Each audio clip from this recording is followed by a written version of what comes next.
soaking wet. When I was younger, my mom and dad went away on a business trip. Since they could not take me with them, Mom asked a friend if I could stay with her until they returned. The friend said yes, and I was taken to her home.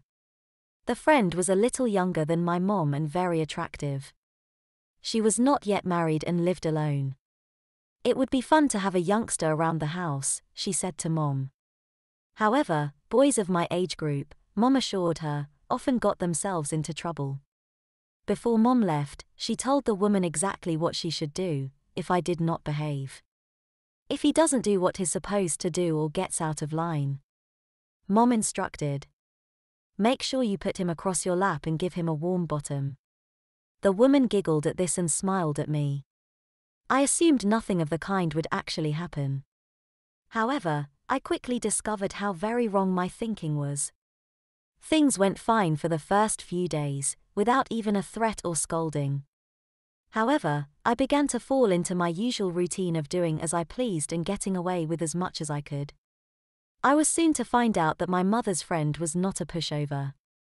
I was also soon to find out that she could, and would, carry out the instructions she had been given to the letter.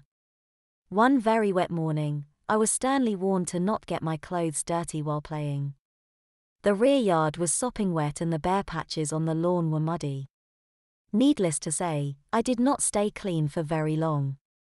By the time I was finished playing and went back into the house, I was caked with thick brown mud.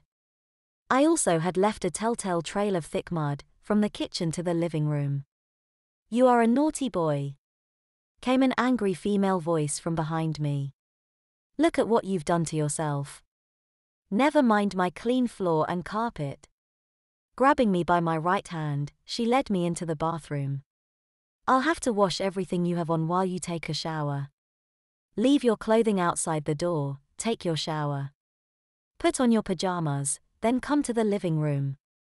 I did as told, placing my muddy clothes on the floor outside the door. I then showered, after which I put on my pajamas, and made my way to the living room. Now we can take care of the second order of business, she said as we arrived at the living room sofa. I asked her what she was going to do. She replied by seating herself and pulling me face down across her knees. This was a position I was more than familiar with at home. However, I was used to Mom doing it, not a complete stranger. I became quite contrite, hoping to beg my way out of my just desserts. But Mom's friend was not buying into that.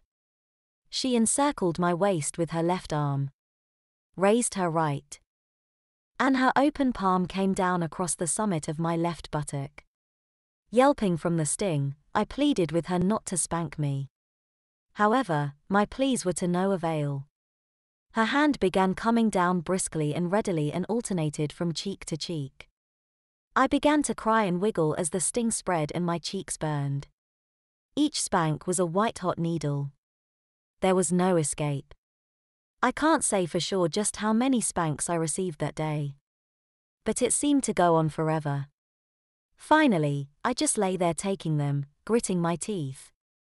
I promised I would never disobey her again. Then it was over. The last spank fell. I heard my own breath coming in gasps. She left me there over her lap for a minute, then helped me back to my feet. Then I was hustled into a corner. There I stood for a while, to ponder on what I had done. She did not tell Mom she had spanked me. She feared Mom might spank me again if she reported the incident. She explained that I had been spanked for my misdeed, and the case was closed.